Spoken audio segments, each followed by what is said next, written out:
Manappuram finance company में दंदहाड़े डकैती, 4 नकाबपोश बदमाशों ने लूट की वारदात को अंजाम दिया। करीब 25 किलो गोल्ड व 8,92,000 रुपए नकद लूट कर पार हो गए। मिली जानकारी के अनुसार फिल्मी स्टाइल में बंदूक की नोक पर लूट की वारदात को अंजाम दिया गया।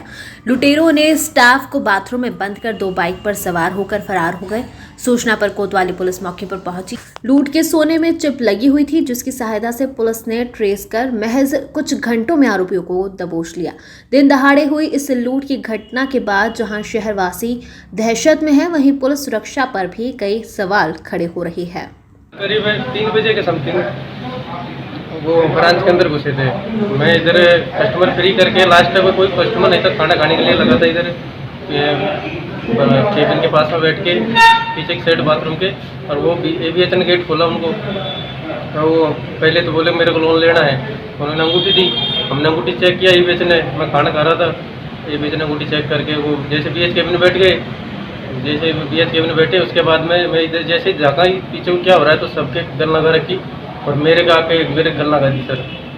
अच्छा चुपचाप बैठता हूँ यहीं।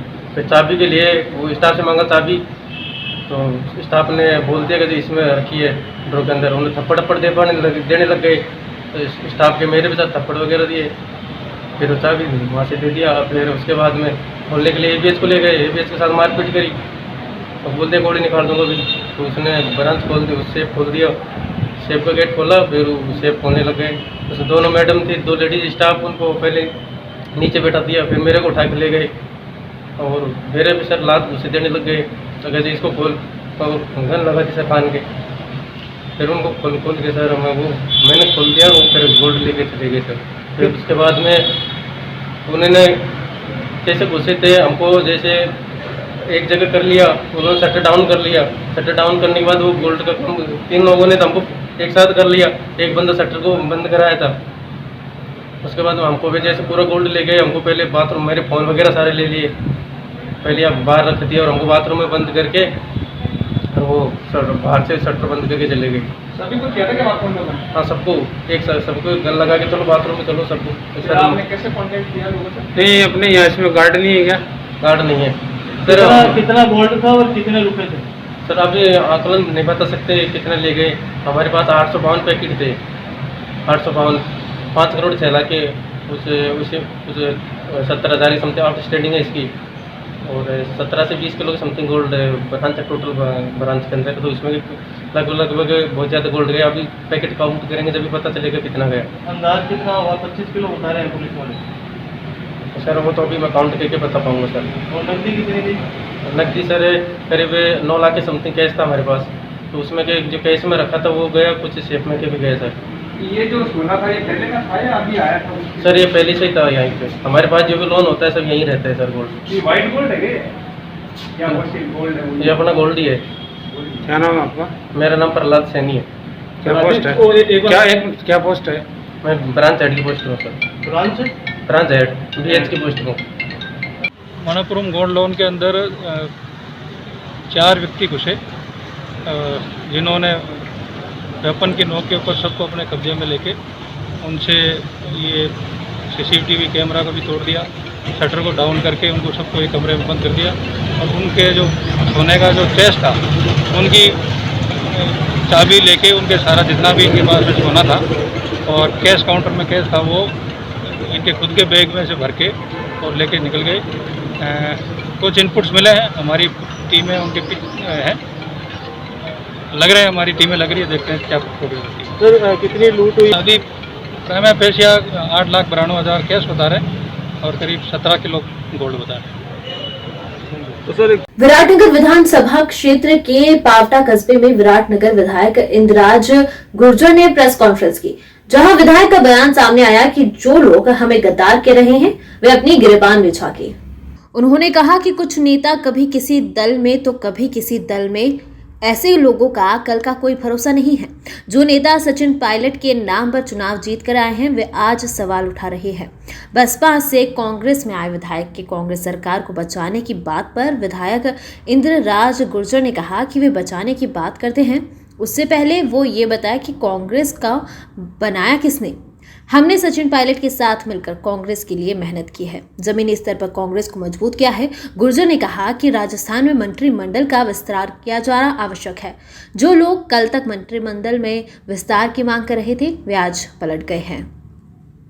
आप वो गद्दार बता रहे हैं इंदिराज गुर्जर को, जिस इंदिराज गुर्जर का इतिहास आज 20 साल से मैं कांग्रेस पार्टी में काम कर रहा हूँ। आप सब लोग मुझे जानते हैं कि 2001 से मैं NSY का एक्टिव मेंबर रहा, NSY का डिस्ट्रिक्ट प्रेसिडेंट रहा, यूथ कांग्रेस में रहा, PCC में सेक्रेटरी रहा और उसके बाद विधायक कांग्रेस पार्टी ने मुझे मौका दिया और विधायक बनने का मुझे मौका मिला। तो मैं स्पेशल आज इस बात पे कहना चाहूँगा कि उन साथियों को किस बात की टीस है कि आज इतनी बड़ी बात बोल रहे हैं।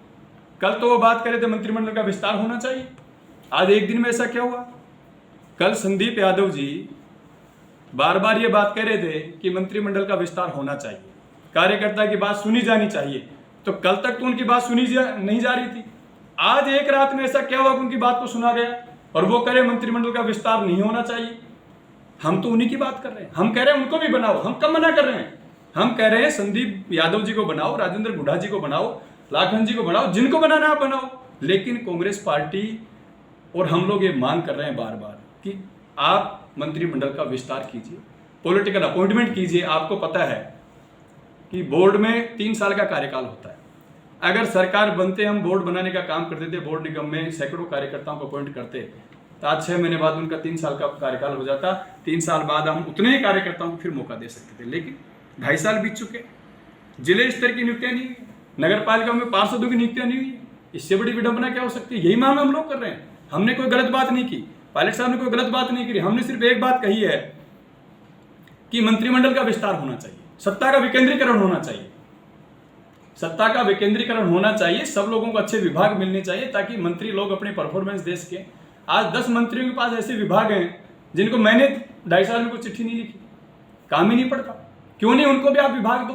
क्यों नहीं आप नए लोगों को परफॉर्म करो? क्यों नहीं सीनियर लोगों को साथ लेकर के चलने का काम करो, ताकि बैलेंस बना करके राजस्थान की राजनीति में कांग्रेस पार्टी को मजबूत करने का काम हम लोग कर सकें। लेकिन आला कमान के पास सचिन पायलट बैठे हैं पिछले 3 दिन से, तो क्या उन्होंने कोई स्टेप नहीं उठाया इस बारे में? देखिए, कांग्रेस आला कमान पे हम सब लोगों को भरोसा है और आदरणीय पायलट साहब अपने स्तर पे वहाँ पे बात कर रहे हैं। हम लोग भी हमारी बात आला कमान को कहना चाहते हैं कि जिस आला कमान ने 10 महीने पहले कमेटी बना करके हमारे मुद्दों पे बात की, कांग्रेस आला कमान ने मान सम्मान दिया, तो क्या आज संदीप यादव जी आला कमान को भरोसा नहीं है?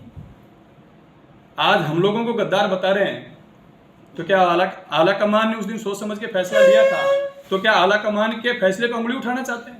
कांग्रेस की रीति नीति में उनको विश्वास नहीं इस बात का, क्योंकि कांग्रेस आला कमान जो फैसला करता है वो हम सब लोगों को माने। पायलट साहब और उनके साथ जो विधायक है वो क्या कदम उठाएंगे? देखिए, आज स्पेशल जो मेरा बोलने का मकसद है कि आज दिन में मैं हमारे BSP से जो साथी आए उनकी प्रेस कॉन्फ्रेंस सुन रहा था। वो हम लोगों को गद्दार कह रहे हैं, जिन लोगों ने कांग्रेस पार्टी को खून पसीने से सींचा, उन लोगों को गद्दार कह रहे हैं। मैं आप लोगों के माध्यम से उनको कहना चाहूंगा कि भाई संदीप यादव जी ने जो बात कही कि हमने सरकार बचाई, संदीप जी सरकार बनाई किसने? सबसे पहले अगर सरकार बनती नहीं तो आप कांग्रेस में आते कहां से? आप तो उस समय आए जब हमारी सरकार बन चुकी थी, हमारे पास स्पष्ट बहुमत था, उसके बाद आप कांग्रेस पार्टी में। नहीं, लेकिन सर वो तो कह रहे हैं कि हमने समर्थन दिया है, उसके बाद में सरकार बनी है। अगर हम समर्थन नहीं देते तो कांग्रेस सरकार नहीं बनती। हमारे पास 101 MLA थे, ध्यान है आपको, तो उनके समर्थन की कहां जरूरत पड़ रही थी? तो वो बयान क्यों दे रहे हैं? मैं वही, जब आपको पता है 200 में से 101 MLA कांग्रेस पार्टी के थे, तो 101 MLA बहुमत होता है कि नहीं होता पार्टी का? विधानसभा में बहुमत होता है कि नहीं होता? जब 101 MLA हमारे पास थे, लेकिन फिर भी कांग्रेस पार्टी ने, कांग्रेस नेतृत्व में, कांग्रेस में उनको शामिल किया। हम इस बात का स्वागत करते हैं, हमें कतई इस बात की वो नहीं है कि हमारा परिवार अगर बढ़ रहा है तो अच्छी बात है। लेकिन जिस तरीके से हम लोगों को गद्दार कहने का काम किया और किन लोगों ने कहा, उनका खुद का इतिहास आप देखें। संदीप जी पहले बीजेपी में थे, आपके यूथ बोर्ड के वाइस प्रेसिडेंट थे। जब बीजेपी ने उनको टिकट नहीं दिया, BSP में चले गए, BSP को धोखा दे करके कांग्रेस में आ गए। किस मुंह से गद्दारी की बात करते हैं? किस मुंह से गद्दारी की बात करते हैं? बात करने से पहले आदमी को अपने गिरबा में झांकना चाहिए कि हम किस बारे में बात कर रहे हैं। हम गद्दार बता रहे हैं सीसरा मोड़ा के परिवार को, जिस परिवार ने अपना इतिहास दिया 60 साल तक इस राजस्थान की राजनीति में, सीसरा मोड़ा ने अपना इतिहास दिया है। हम गद्दार बता रहे हैं हेमाराम चौधरी जी को, जो कि मालानी के गांधी के नाम से जाने जाते हैं। 6 बार के विधायक रहे, नेता प्रतिपक्ष रहे हैं, कैबिनेट मंत्री रहे हैं, उनका अपना बड़ा योगदान है। हम गद्दार बताएं दीपेंद्र सिंह जी शेखावत को, जो 5 बार विधायक रहे, राजस्थान के मंत्री रहे, स्पीकर रहे। हम गद्दार बताएं सूरजमल के वंशज महाराजा विश्वेंद्र सिंह जी को, जिनका अपना इतिहास रहा है राजस्थान की राजनीति में। हम गद्दार बता रहे हैं उस राकेश पारीक जी को, जो NSUI यूथ कांग्रेस के ब्लॉक से लेकर के शुरुआत करके आज विधायक बनने का काम किया। हम गद्दार बता रहे हैं मुकेश भाकर को, जिसने NSUI से शुरुआत करके यूथ कांग्रेस NSUI के अध्यक्ष रहते हुए विधायक बनने का काम किया। तो पहले आप वो गद्दार बता रहे हैं इंद्राज गुजर को, जिस इंद्राज गुजर का इतिहास आज 20 साल से मैं कांग्रेस पार्टी में काम कर रहा हूँ। आप सब लोग मुझे जानते हैं। ऐसी हलचल हो चुकी है, जैसे कोरोना काल समाप्त हुआ तो फिर से सचिन जी दिल्ली पहुंच गए हैं। कुछ विधायक कह रहे हैं कि हमें जो पद मिलना चाहिए था मिला नहीं, तो इसके लिए आपके विचार क्या हैं, क्या कहना चाहेंगे? देखिए, आदरणीय सचिन पायलट साहब ने पूरे 5 साल मेहनत करके राजस्थान में सरकार बनाने में अपना योगदान दिया, और आज लगातार 2.5 साल से वो कांग्रेस के कार्यकर्ता को तवज्जो देने की और कार्यकर्ता के मान सम्मान की बात कर रहे हैं। पायलट साहब ने एक बात कही कि मंत्रिमंडल का विस्तार होना चाहिए। आज 1 साल से 20 मंत्रियों के द्वारा सरकार चली जा रही है। 9 पद हमारे पास खाली हैं, क्यों नहीं उन 9 पदों को भर करके और विभागों का बंटवारा इस तरीके से किया जाए कि सब लोगों का मान और सम्मान इसमें हो। बार बार हमारे साथियों के द्वारा एक बात कही गई कि कांग्रेस का मूल vote bank SC ST minority, और इस बार मैं कहना चाहूँगा कि मूल OBC और विशेषकर गुर्जर समाज ने कांग्रेस को 90% वोट दिया है। लेकिन जब विभागों का बंटवारा सरकार में हुआ तो आप हालात देख सकते हैं कि ना तो SC के पास कोई जनता से जुड़ा हुआ विभाग है, ना माइनॉरिटी के पास कोई ऐसा विभाग है, ना ऐसे गुर्जर समाज के पास ऐसा कोई विभाग है जिसको लेकर के हम जनता के बीच में जा सकें। इस बात को लेकर के बीच बीच में हमारे साथियों ने कई बार, हमारे SC के साथियों ने बात कही, वेद प्रकाश सोलंकी जी कई बार इस मुद्दे को उठाते हैं, और मैं इस बात पे कहना चाहूँगा कि जिन वोटों के दम पे सरकार बनी है, जिस पूर्वी राजस्थान के दम पे सरकार बनी है, 100 में से 50 सीटें 54 सीटें पूर्वी राजस्थान में आई हैं, तो क्या मंत्रिमंडल के बंटवारे में पूर्वी राजस्थान को इतना हिस्सा मिला? क्यों नहीं मिला? मिला या नहीं मिला, इस बात पे बार बार पायलट साहब और हम सब लोग बात कहते हैं कि जिस क्षेत्र ने जितनी सीटें आपको जीत के दी हैं, उन सीटों को बराबर उन क्षेत्र को बराबर अपना हक मिलना चाहिए। कांग्रेस के कार्यकर्ता ने 5 साल मेहनत करके रात दिन एक करके कांग्रेस की सरकार बनाई। बार बार सब लोग कहते हैं कि 5 साल पहले जब 21 सीटों पे कांग्रेस की सरकार गई और भारतीय जनता पार्टी की सरकार भारी बहुमत के साथ 164 सीटों के साथ बनी, आदरणीय सचिन पायलट साहब को उस समय प्रदेश कांग्रेस कमेटी का अध्यक्ष आदरणीय राहुल गांधी जी ने बनाया, और प्रत्येक कार्यकर्ता को, कांग्रेस के कार्यकर्ता जो बिल्कुल नर्वस हो चुका था, उस कार्यकर्ता को जगाने का काम उन्होंने गांव-गांव, ढाणी-ढाणी घूम करके किया। हजारों किलोमीटर की यात्राएं करी, 100 किलोमीटर की किसान पैदल यात्रा करी, राहुल गांधी जी के साथ किसान पैदल यात्रा करी। खबर हनुमानगढ़ के रावतसर से है, जहां पल्लू थाना क्षेत्र में अवैध रूप से शराब बेचने का आरोप लगाकर शराब ठेकेदारों द्वारा एक शख्स के साथ लाठी डंडों की जमकर मारपीट करने का मामला सामने आया है। आपको बता दें कि शख्स के साथ शराब ठेकेदारों व उसके कारिंदों द्वारा सड़क पर घसीटकर बेरहमी से डंडों से जमकर मारपीट करने का वीडियो सोशल मीडिया पर तेजी से वायरल हो रहा है। मारपीट का मामला 15 से 20 दिन पुराना बताया जा रहा है। वीडियो वायरल होने पर इस संबंध में पीड़ित युवक ने पल्लू थाने में आप बीती सुनाई है। मिली जानकारी के अनुसार अवैध शराब बेचने का आरोप लगाते हुए स्थानीय शराब ठेकेदार भीम सिंह और उसके साथियों ने लाठी डंडों से उसके साथ मारपीट की, जिसके बाद युवक ने थाने में मुकदमे के लिए फरियाद लगाई है। इस संबंध में पल्लू थाना अधिकारी ने मारपीट की घटना की पुष्टि की है। पुलिस मामले की जांच में जुटी है, लेकिन VBD भारत टीवी इस वीडियो की पुष्टि नहीं करता। इस कोरोना ने मुंह का स्वाद गायब कर दिया। सुबह सुबह नाश्ते और मिठाइयों की खुशबू से महक उठती गलियों की फिजा ही उड़ गई थी। लेकिन जज्बे के साथ घरों में रहकर जंग लड़ने के बाद अब खुशियां वापस आ गई है और जिंदगी मुस्कुराने से लग गई है। 2 महीने लॉकडाउन के बाद फिर से शहर की दुकानों पर कचौरी, समोसे और मिठाइयों की दुकानों पर वापस शोकेस सजने लग गए हैं। हमारे बीबीटी भारत टीवी के संवाददाता प्रेम सैनी ने सीकर शहर की मुख्य दुकानों की कवरेज के साथ दुकानदारों से बात की तो सुनील सैनी ने बताया कि हम पूरी गाइडलाइन के साथ काम कर रहे हैं, साथ ही ग्राहकों की डिमांड के अनुसार मिठाई आदि बनाकर दी जा रही है। गुरला नेशनल हाईवे 758 रगसपुरिया चौराया स्थित पर वन विभाग नर्सरी में भिलवाड़ा वन विभाग द्वारा पहली बार 1.5 लाख औषधीय पौधे तैयार किए जा रहे हैं। वहीं जुलाई माह में होने वाली पहली बारिश के साथ पौधे वन विभाग द्वारा घर घर वितरण किया जाएगा। इसके साथ ही लोगों को पौधों को लेकर किसी प्रकार की कोई कमी नहीं आने दी जाएगी। वहीं वन विभाग द्वारा लंबे समय से औषधीय पौधों को तैयार करने में जुटे हुए हैं। इस बार छायादार पौधों के साथ साथ औषधि में भी पौधे तैयार किए जा रहे हैं। वन विभाग ने वनपाल चंद्रपाल सिंह राणावत ने बताया कि इस बार वन विभाग द्वारा 1.5 लाख औषधि के पौधे तैयार किए जा रहे हैं। सरकार ने इस बार कोरोना महामारी के कारण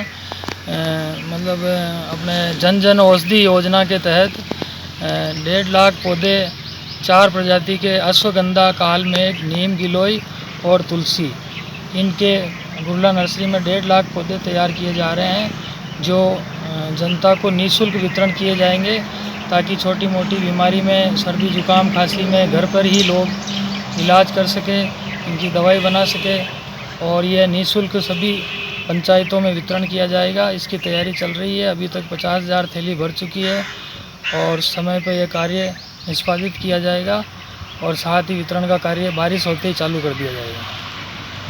ग्रामीण पुलिस अधीक्षक शंकर दत्त शर्मा के द्वारा जिले में शराब की अवैध ब्रांच बिक्री, परिवहन व भंडारण के खिलाफ चलाए जा रहे हैं।